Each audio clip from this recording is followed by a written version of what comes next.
So today we have started JAM 2020 real analysis paper question and solution, including functions of single variable and excluding functions of several variables. Fine.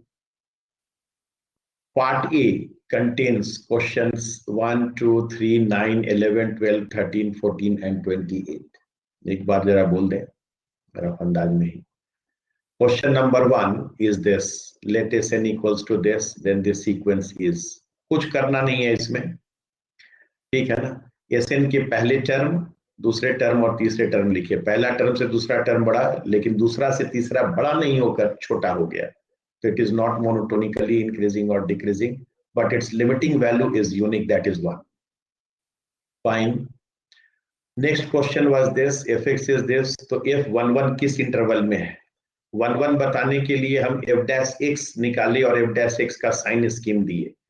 जहां जहां f' positive वहां function strictly increasing, जहां जहां negative वहां function strictly decreasing, और फिर जहां f' positive function is strictly increasing.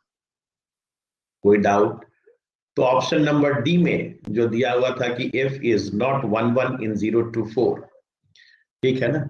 This option is true because 0 से 4 में फंक्शन पहले 3 तक डिक्रीज किया, उसके बाद इंक्रीज किया, तो यहां वो मेनी 1 हो गया, इसलिए 1 नहीं. जो लोग बिना रिकॉर्डिंग के देखे उनके लिए तो डबल हो गया. Which of the following is false? तो आप देखें कि बाकी तीनों का लिमिट 0 आया है, लेकिन limiting value of this is equal to 1, so this is false. Now the radius of convergence of the power series, this is radius of convergence अगर निकालना है तो that is equal to 1 upon limiting value of n to the power 1 by n, ठीक है ना. Cauchy's root test के तरफ से वो फॉर्मूला आया है. So this is equal to 1 upon this, which when evaluated this goes to 1 to the power infinity case, it becomes 1 upon a square. Fine. Now next one, जहां से हम लोग वापस सारा कुछ बोल गए. Let n be a sequence of positive real numbers. Suppose that L is equal to this. Which of the following is true? ठीक है ना. उसके पहले ही हम आपको बता दें कि अगर modulus of L less than 1 आता है, then sequence n converges to 0. वो थ्योरम है जो आपको करवाया गया है, ठीक है ना. And if this is greater than 1, then sequence n diverges to infinity. खैर, अब ऑप्शन लिखने दीजिए. तो उम्मीद है कि रिकॉर्डिंग जो नहीं हुआ था वो अब इतना करने के बाद सब ठीक हो गया होगा. आप जैसा बोले. Anyhow, come to this option A. If L is equal to 1, then limit n tends to infinity, n equals to 1. यही एक केस है जब हम कुछ नहीं कर सकते. अगर n equals to n ले लिए तो भी n plus 1 upon n का लिमिट 1 आएगा, लेकिन n डाइवर्जेस टू इंफिनिटी. एक से एक कंट्राडिक्शन है आपके पास. B, if L is equal to 1, then limiting value of this is equal to 0. अभी एक एग्जांपल दिए जिससे दोनों कैंसिल हो गए. Next, if L is less than 1, then limiting value of this is equal to 1. ये भी गलत, पक्का 0 आएगा. This converges to 0. If L is this, then this is equal to 0. Okay. देख लीजिए, कहीं कोई डाउट, कोई टेंशन नहीं होना चाहिए. Continue D.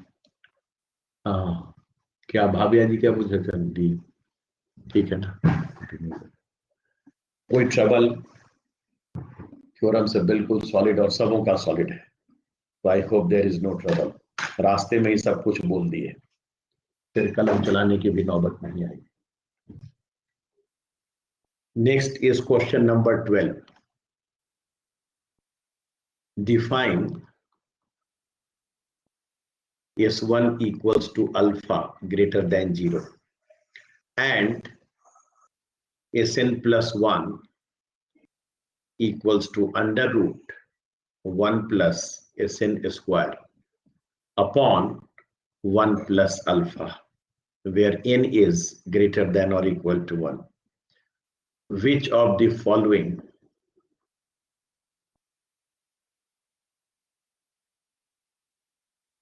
is true. Take A if Sn square is less than 1 by alpha, then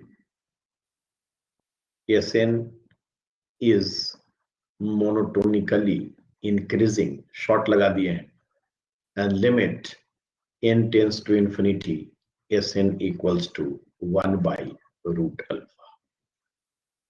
B if Sn square is less than 1 by alpha, पूरे comma कर देते हैं, क्या जरूरत है इतना भी लिखने की, ठीक है ना, then Sn is monotonically decreasing and limiting value of this equals to 1 by alpha.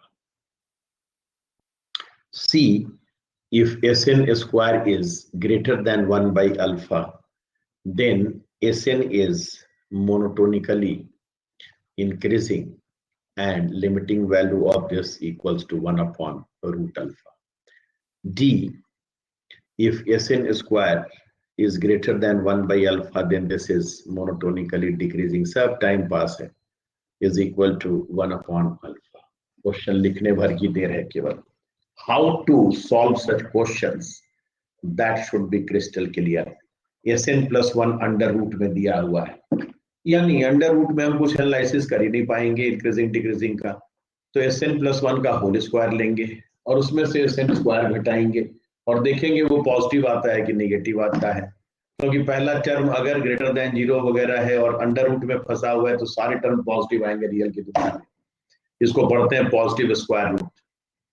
So you are working over positives, you must be happy with that first. कोई डाउट, कोई tension? Under root 1 plus alpha है original question में, पता नहीं minus कहां से वो आ गया उछल के, ठीक है ना. So let us start the solution. Working rule वो सॉलिड है कि नहीं ये देखना है. Solution start. Sn plus 1 whole square is equal to 1 plus Sn square upon 1 plus alpha. पहले तो आप यही करेंगे, रूट से मुक्ति दिलाओ भाई. Now this implies Sn plus 1 whole square minus Sn square is equal to y. वो स्पष्ट है कि नहीं, केवल ऐसा ना हो कि हम काम करते जाएं और बाद में आपको टेंशन होगी क्यों काम किया था ऐसा. That is equal to 1 plus alpha common 1 plus Sn square और इसके साथ इसका product minus Sn square minus alpha Sn square. These two cancelled out, बच गया 1 minus alpha Sn square. This is equal to 1 minus alpha Sn square by 1 plus alpha. अब देखिए कितना अच्छा ड्रामा लिखे हुए हैं कि Sn square is less than 1 by alpha greater than 1 by alpha के ऊपर डीलिंग चल रहा है. अगर Sn square less than 1 by alpha हुआ तो अगर ये 1 by alpha से छोटा तो अल्फा इंटू 1 बाई अल्फा 1 होता, ठीक है ना. 1 बाई अल्फा से छोटा कर देंगे तो ये 1 से छोटा, दिस विल बिकम पॉजिटिव. और अगर ग्रेटर देन 1 बाई अल्फा आ गया, ठीक है ना, तो ये जो है ग्रेटर देन 1 हो जाएगा, फिर लेस देन 0 हो जाएगा. ये हो गया Sn square less than 1 by alpha पे, देखिए यहां से ऐसे देखा, और उल्टा पे ये हो जाएगा. और अगर Sn प्लस 1 का whole square minus Sn square greater than 0 हो जाता है, इसका मतलब Sn प्लस 1 का whole square greater than Sn square, so Sn plus 1 will be greater than Sn. सारा पॉजिटिव टर्म है, इसमें कोई टेंशन है नहीं. और अगर ऐसा हो गया for all n belonging to natural then it is monotonically increasing. मतलब इंटरेस्ट के साथ देखिए बात, अगर ये लेस देन दिस है तो मोनोटोनिकली इंक्रीजिंग ठीक है, डिक्रीजिंग गलत. कैसे आराम से गलत कर दे रहे हैं. अगर ये ग्रेटर देन दिस है तो मोनोटोनिकली डिक्रीजिंग होगा, इंक्रीजिंग गलत. अब यहां तक पहुंच गए, ठीक है ना. अब सारा दारोमदार इसके ऊपर कि भाई ये कहां जाता है 1 बाई रूट अल्फा पे या 1 बाई अल्फा पे, और उसके लिए आप कोई बाउंडेडनेस वगैरह चेक करने न जाए हॉल में, क्योंकि लिमिट तो निकलवा ही रहा है. आप डायरेक्ट इसका लिमिट ले लीजिए. मेरे अंदर शौक है कि हम बाउंडेड चेक कर दें, ये कर दें, वो कर दें, नहीं, हम शौक पूरा नहीं करेंगे। क्योंकि अगर ये 1/अल्फा से छोटा है तो आपको पता है अल्फा+1 कट जाएगा, ये 1/अल्फा से छोटा हो जाएगा। और SN² 1/अल्फा से छोटा है, मींस इट इज बाउंडेड। वो एडवांटेज है मेरे लिए। हॉल में हमको एडवांटेज थोड़ा लेना है, हॉल में हमको जल्दी से क्वेश्चन बनाना है।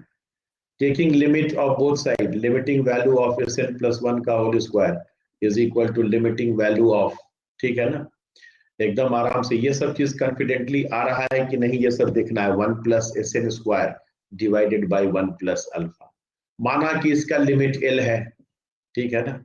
Now in this let limiting value of SN+1 or SN जो मर्जी सो बोलिए, that is L, then we have L square equals to 1+L square by 1+अल्फा। एकदम टाइम पास, कोई जान बचे तब तो इन सब में। L square cancelled, L² alpha square is 1, so L is 1/अल्फा। हैप्पी? कोई डाउट? देख लीजिए, L² ये क्या हो गया, अल्फा स्क्वायर कहां से हो गया। मेरा भी अद्भुत अद्भुत कैलकुलेशन रहता है, अल्फा को तुरंत भी खुश हो रहा होगा कि हमको भी स्क्वायर बना दिया। 1+L² cancel, so L² is 1/अल्फा, L इज 1/√अल्फा। और एक ही ऑप्शन में 1/√अल्फा है, जो 2 बचा हुआ उसमें से 50-50 का गेम खेल गए, टिक मार के चले आए, अपना समय भी बचाए, और कंसेप्ट तो ऐसे ही बुलंद है, बाउंडेड तो है ही, वो टेंशन तो है नहीं। So your correct option is option A. Working rule में देख लीजिए, किन्हीं को कोई डाउट हो, कोई टेंशन हो तो बोलिएगा, काम करने में ठीक लगे। अच्छा, ये तो 12 का पहले ही हो गया था डी, आए नहीं, कभी रिकॉर्डिंग का झमेला, कभी कुछ, कोई बात नहीं, किन्हीं का कुछ मिस नहीं होना चाहिए। ए, उदय जी, सुमित जी सब तो ए पे आ गए हैं, और जिनका नहीं हुआ है वो भी बोले, किन्हीं को कोई दिक्कत, पूरा आराम से जो है सब कुछ हो रहा है कि नहीं। कम से कम समय खराब करते हुए क्वेश्चन बनाना है, यही हमारा लक्ष्य है। ठीक, question number 13, suppose that S is the sum of a convergent series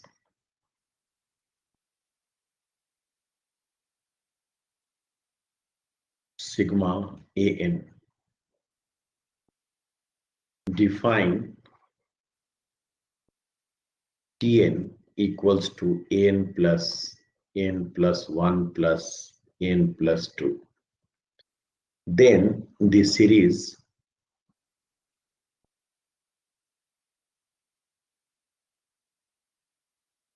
ठीक है ना, सीरीज क्या है, sigma n equals to 1 to infinity Tn, ठीक है ना।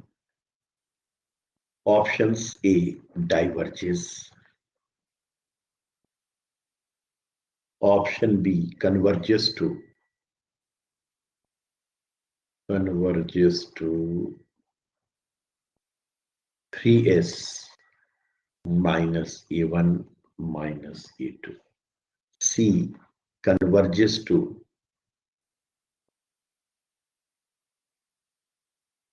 3s minus a1 minus 2a2.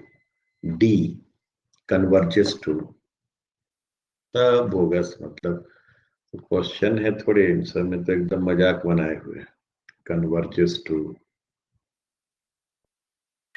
3s minus 2a1 minus a2। देख लीजिए पहले आराम से, Tn इतना दिया, n टर्म दे दिया भैया, सिग्मा पूछ रहा है, मतलब कोई बात नहीं, एक तो छोटा सा गेम है, ठीक है ना। और sigma n sum of the series का मतलब its summation is equal to S, ठीक है ना, इसमें लगाए भी हुए हैं n equals to 1 to infinity, अगर छोड़ दे तो वेल अंडरस्टूड ही होगा, ठीक है। देखिए क्या सॉल्यूशन यही शुरू करते हैं। Given sigma n equals to 1 to infinity is equal to s. Now sigma tn, काश हॉल में आदमी हो तो ये सब प्रेशर लेगा. That is sigma n plus 1 plus n plus 2. n varies from 1 to infinity.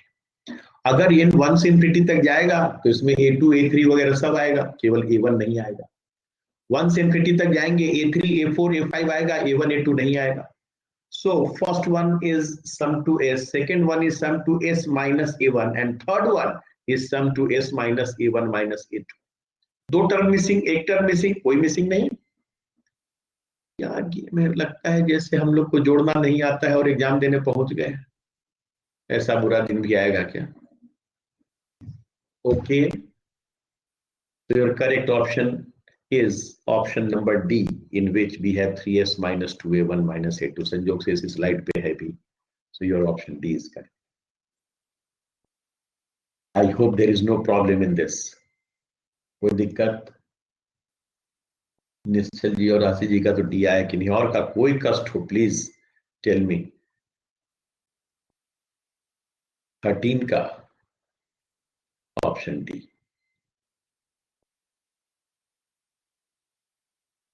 I hope there is no trouble to anyone. In case of trouble, you can tell me. इसके बाद question number 14.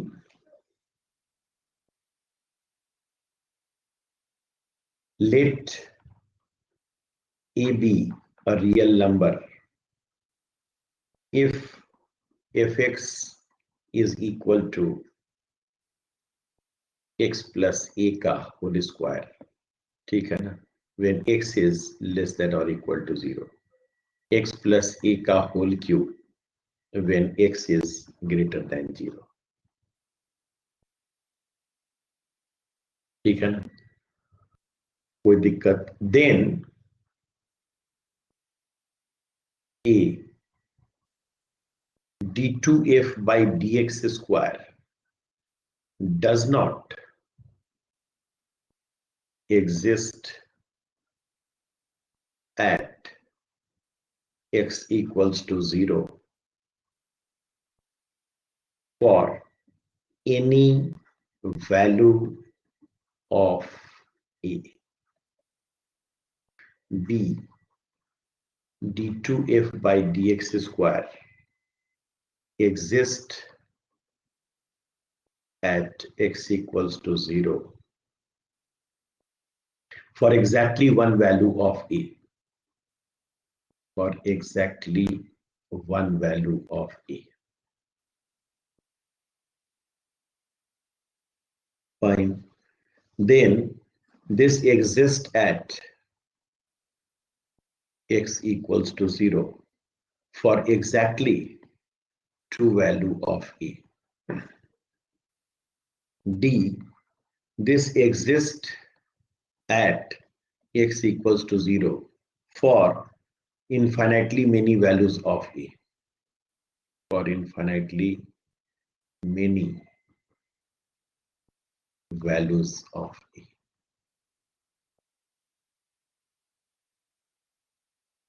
लिख लिए, कोई दिक्कत? Options लिख कर तैयार हो जाइए. मतलब d2f by dx स्क्वायर निकाला है, यानी पहले df by dx के ऊपर विचार कीजिए, उसको लिखिए, तब आप आगे बढ़िए.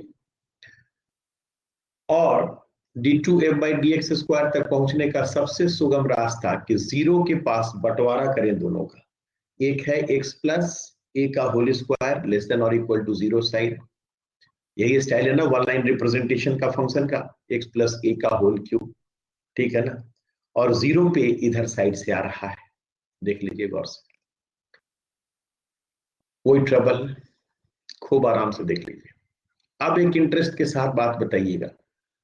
df by dx एग्जिस्ट करने के लिए नेसेसरी है कि फंक्शन कंटिन्यूअस हो 0 पे, तब यहां पे df by dx एग्जिस्ट करेगा. और 0 पे कंटिन्यूटी होने के लिए 0 के ऊपर लेफ्ट हैंड लिमिट जो a स्क्वायर आएगा और 0 के ऊपर जो right hand limit a cube आएगा, वो दोनों सेम. ठीक है ना? Left hand limit at 0 a square, right hand limit at 0 A cube, और ए क्यूब और ए स्क्वायर तभी बराबर होगा जब ए की वैल्यू 0 या 1, मतलब 2 पॉइंट पे तो आ गए। Continuity will be there if a is equal to 0 और 1, इसके अलावा और कोई विकल्प नहीं है। ठीक है ना। अब एक एक करके केस, क्योंकि 2 पॉइंट के अलावा df बाई dx एग्जिस्ट नहीं करेगा, तो d2f बाई dx स्क्वायर का आप सपना भी नहीं देख सकते। अगर a की वैल्यू 0 लेते हैं then this is x square, this is x cube. ये है आपकी fx की दास्तान।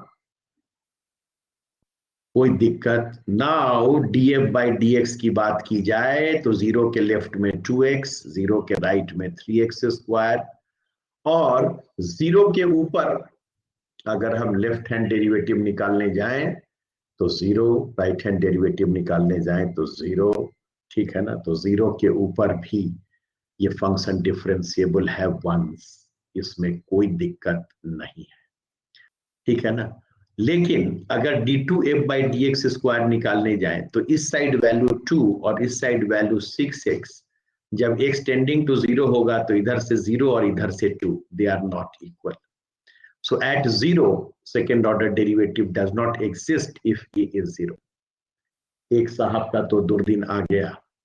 अब मैं a इक्वल्स टू 1 पे चलूं, a इक्वल्स टू 1 पे इधर x प्लस 1 का होल स्क्वायर, इधर x प्लस 1 का whole cube.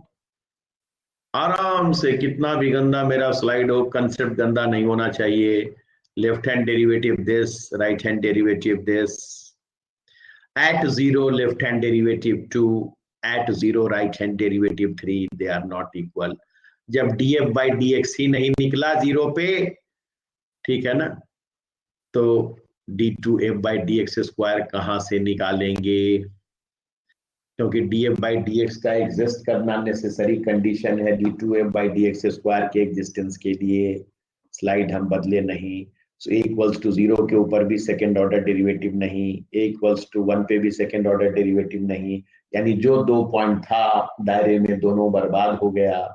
So d2f by dx square at x equals to 0 does not exist for any real value of a। देख लीजिए। So d2f by dx square एकदम how to work that should be crystal clear, does not exist for any a belonging to real. 2 जगह check किए, दोनों जगह बर्बाद हो गए। हाँ, क्या हुआ विशाल जी, कहां फंस गए इस शब्द? कंटिन्यूटी के लिए पहले समझ में आया कि 0 या 1 के अलावा कहीं कंटिन्यूटी नहीं होगा। कंटिन्यूटी नेसेसरी कंडीशन है डिफरेंशिएबिलिटी के लिए। a इक्वल्स टू 0 पुट किए तो फंक्शन आपका ऐसा हो गया, डेरिवेटिव ऐसा हो गया। 0 के ऊपर लेफ्ट हैंड और राइट हैंड डेरिवेटिव बराबर आ गया, लेकिन सेकंड ऑर्डर डेरिवेटिव निकाले तो इधर 2 इधर 6x 0 पे बराबर नहीं है, सेकंड ऑर्डर डेरिवेटिव फेल। फिर a इक्वल्स टू 1 पे आए तो फर्स्ट ऑर्डर डेरिवेटिव ही 0 पे इधर से 2 आ रहा है, इधर से 3 आ रहा है, 2 और 3 बराबर नहीं, खेल खत्म। ज्यादा बता देते हैं, कम बताना चाहिए। कोई दिक्कत? देख लीजिए, किन्हीं को कोई प्रॉब्लम तो बोलिए। तो your first option is correct. हमारे करेक्ट करने से कुछ नहीं होगा। आपको लगे कि स्लाइड गंदा हो गया, कंसेप्ट उसके कारण ढीला पड़ गया है, तो बोलिए, कंसेप्ट ढीला नहीं होने देंगे। Okay, how to check, how to work, केवल रटने से होगा कि जो है नेसेसरी कंडीशन है कंटिन्यूटी यूज किए ना, 2 पॉइंट आया, दोनों पॉइंट पे लिखे ना। हाँ, गंदा है, हम मान रहे हैं स्लाइड, लेकिन कंसेप्ट गंदा नहीं है। ओके है, देख लीजिए। इसमें ऑप्शन ए की नहीं का अभी तक करेक्ट नहीं आया था, प्लीज और इलेबोरेट करना होगा तो आप हमें जो है बोलें, हम पीछे भागने वाले नहीं हैं। पहले तो हम समझा रहे हैं कि how you should work in the hall. ऐसा ना हो कि यहां तक आप वर्क ही नहीं कर पा रहे हैं तो ये डेंजरस है, क्योंकि हम भी अपने धर्म से बंधे हुए हैं कि पहले तो बच्चे को सिखाइए कि जितना जल्दी कैसे कैसे बना सके, लेकिन कंसेप्ट रहे तब तो। Is it okay? सब सारे लोगों से सुनना चाहते हैं तब आगे बढ़ेंगे।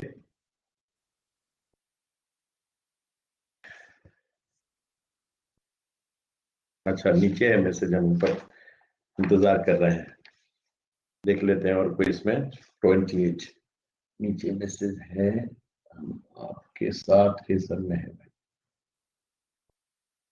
क्लियर है, क्लियर है। चलिए, हमें बस अपनी गंदगी से डर लगा था कि ज्यादा गंदा ना हो गया हो। क्या हुआ, एकदम दनादन कंसेप्ट साफ है, तो फिर ये सब कोई बहाना नहीं रहेगा। वेरी गुड, सारे लोग सपोर्ट कर रहे हैं। इज ओके ना। Now next one is question number 28.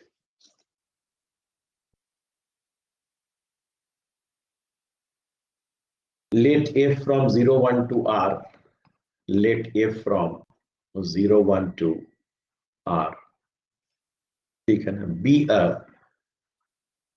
continuous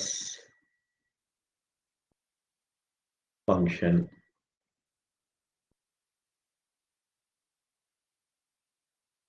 such that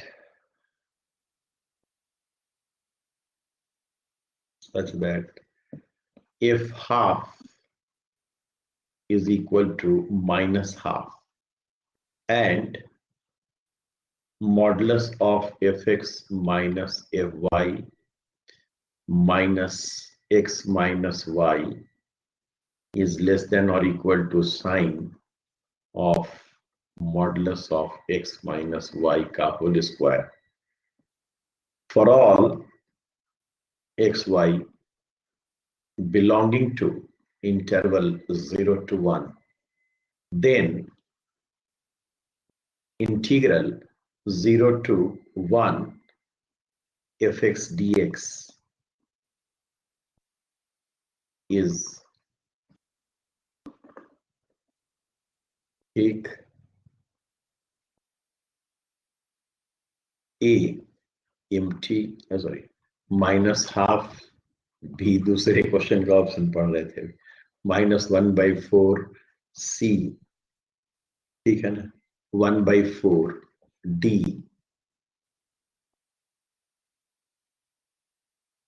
that is half. आराम से निश्चिंत देख लीजिए।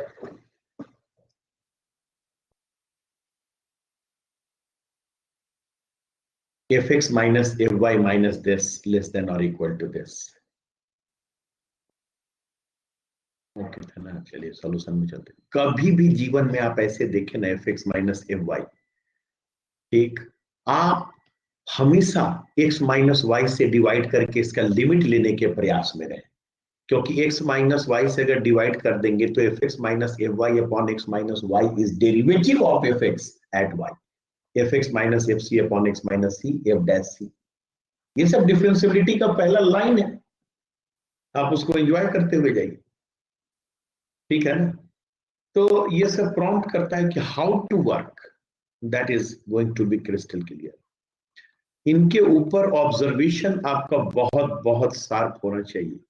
दिस माइनस दिस मॉडुलस, ठीक है ना, इज लेस देन और equal to sine x minus y modulus का होल स्क्वायर, ठीक। Now dividing both sides by x minus y, we are taking x and y as unequal so that this will become, और ये सब definition नहीं याद आएगा तो हम डिफरेंशियबिलिटी पढ़े हैं क्या, -1 x माइनस वाई से दोनों साइड डिवाइड किए हैं, and this is sine modulus of x minus y का होल स्क्वायर, ठीक है ना। मन में तो ये पाप आ रहा है कि इधर भी x माइनस वाई का होल स्क्वायर कर दें ऊपर और नीचे, ठीक है ना, क्या बुराई है भाई, और एक x माइनस वाई से डिवाइड भी कर दें, कोई बुराई थोड़ी है, एक ही चीज जो है ऊपर नीचे गुना करने में। Now take limit x tends to y, ऐसा लग रहा है कि y को c टाइप से ट्रीट कर रहे हैं, and this is true for all y belonging to 0 to 1, वो भी लिख दे क्या बगल में, for all y belonging to 0 to 1, yes. और x इक्वल्स टू y नहीं है, अप्रोचिंग टू y है, और अगर x अप्रोचिंग टू y है देन दिस इज 0/0 केस, इसकी लिमिट 1 आ गई, जो देखिए गोल गोल घुमा रहे हैं, इसकी लिमिट 1, और यहां से एक x माइनस वाई कट के ऊपर x माइनस वाई छोड़ दिया तो x टेंडिंग टू y पे वो लिमिट हो गया 0। ये सब एटीट्यूड आपको डेवलप करना है। So limit x tends to y fx minus fy upon x minus y -1 modulus is less than or equal to 0. Are you happy? This is 1, एक कैंसिल, दूसरा एक्सटेंडिंग टू y पे 0 हो गया. अब modulus का limit less than और equal to 0, modulus कहीं negative होगा क्या? बोला भाई आप पहले जाइए. तो इसका मतलब इसकी वैल्यू 0, और इसकी वैल्यू 0 का मतलब हो गया अंदर वाले का लिमिट 0, क्योंकि नॉन जीरो का मॉडुलस कभी 0 तो आएगा नहीं. यानी डायरेक्टली ये limit exist and is equal to 0, क्योंकि दिस लेस देन और इक्वल टू 0 इंप्लाइज, यही लिख दे रहे हैं, this is equal to 0, and this implies that this limit is equal to 0. Slide बदलने पे मजा नहीं आएगा. एंड दिस होल का लिमिट अगर एग्जिस्ट करता है तो ये तो आपका कांस्टेंट है, इसका लिमिट मिलेगा ही. तो एक एग्जिस्ट और दूसरा डज नॉट एग्जिस्ट होने पर सबट्रैक्शन डज नॉट एग्जिस्ट हो जाता है. तो इसका मतलब है इसका भी एग्जिस्ट करेगा, और ये लिमिट एग्जिस्ट कर गया, इसका मतलब it is f dash y. तो लिखें, this implies f dash y -1, मैंने स्टेप खाया है, जरूर खाया है, is equal to 0 for all y belonging to 0 to 1, which implies f dash x, अब y के जगह में x लिख दिए, मेरी मर्जी, हमको x से फीलिंग आती है, for all x belonging to 0 to 1. उसके बाद हम क्या बोलेंगे? सबसे बेहतर तो आप बोल देंगे कि उसके बाद fx तो उछल के सॉल्व करेगा बच्चा, this is dfx upon dx is equal to dx. सीधे कर देते हैं integrating both side with respect to x, जैसे मर्जी वैसे बनाइए. So integrating both side we get fx equals to x plus c. लोग ऐसे ही यहाँ इंटीग्रेशन कांस्टेंट लिखते हैं, और उसके बाद जो डेटा फेटा दिया हुआ उससे निकाल लें. f half is equal to कितना है? -½ दिया हुआ है, ठीक है ना. So f half is equal to half plus c, यानी -½ plus is equal to half plus c. So c is equal to 1. कोई डाउट? c की वैल्यू जैसे ही 1 आ गई, इनका जिसमें इंटरेस्ट है आप निकाल लीजिए, fx is equal to x plus 1. अब कौन पूछता है इंटीग्रेशन कहां से कहां तक आप पूछिएगा, that is a trivial job. खुश हैं? So this implies integral 0 to 1 fx dx is equal to integral 0 to 1 x plus 1 dx.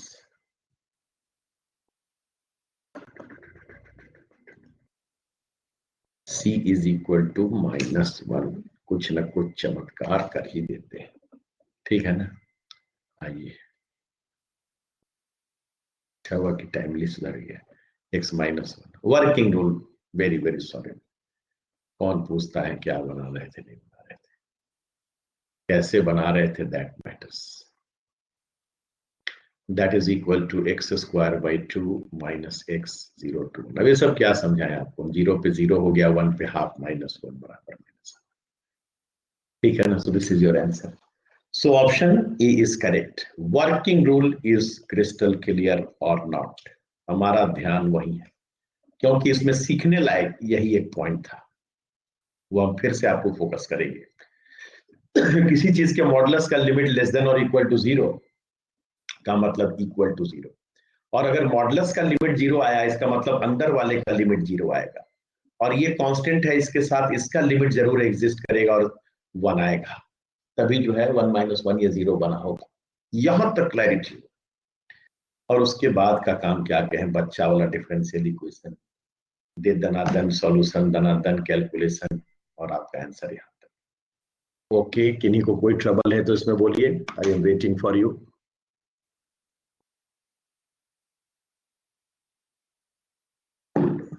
x tends to y क्यों किया? क्योंकि उसको देखकर याद आता है हमको डेरिवेटिव का, डिफरेंशियबिलिटी का जो पहला लाइन शुरू होता है ना चैप्टर का, वो यही होता है.